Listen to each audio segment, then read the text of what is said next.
Political strategist and director of English operations with the Yamina Party, Jeremy Saltan, joins us to discuss. Now, Jeremy, first off, where does Yamina sit on how the government has been dealing with the coronavirus? Well, Yamina has not really been impressed. I think we all see the numbers. The health numbers are getting worse. The economic numbers are getting worse. If you go ahead and take additional factors such as mental health, domestic abuse, it's quite clear that on all the different factors you're looking at here, that we've not seen any success at all from the government. Well, but how much of that can you actually pin on the government? I mean, you mentioned domestic abuse. That's a byproduct of the lockdown. It's an ugly byproduct, but can you really blame that on the government and the coalition and health regulations? So, again, you have direct consequences of what we're dealing with, and you have indirect consequences of what we're dealing with. It's the government's job to be able to deal with all of it.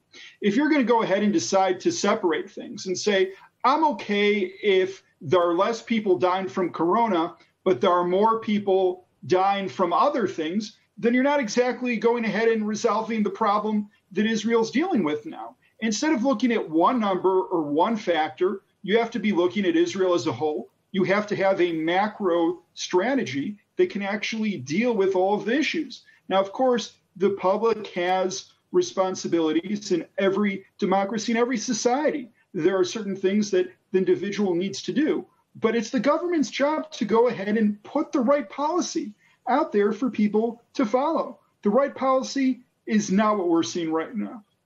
All right. Well, so, do you agree at least a little bit that, with Prime Minister's statements that the opposition leaders, they also have some responsibility here because they may not be in the coalition, they may not be making the decisions, but they have a responsibility to keep their supporters safe. So, what is the opposition's responsibility to listen to this new directive from the Prime Minister?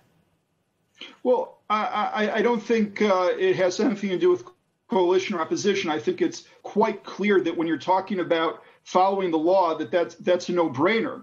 We sit in the opposition. We think that there should be different policies. But we're not going to go ahead and tell the public not to follow law and to go ahead and promote anarchy. That's obviously not going to be something that will be helpful to go ahead and bring up Israel to a much better place in dealing with the coronavirus.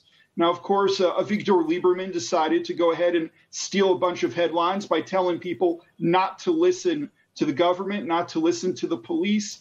I don't understand what it is that he thinks he's going to be gaining from that. Maybe a lot of the angry people will, for a very short time, go to him. But I don't think those are the type of positions you should be taking as the leader of a party that's in a democratic system. Yair Lapid, he's representing the left.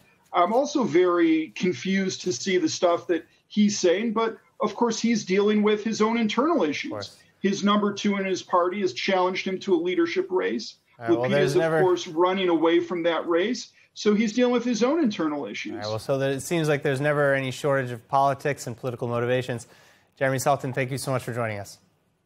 Of course. Thank you.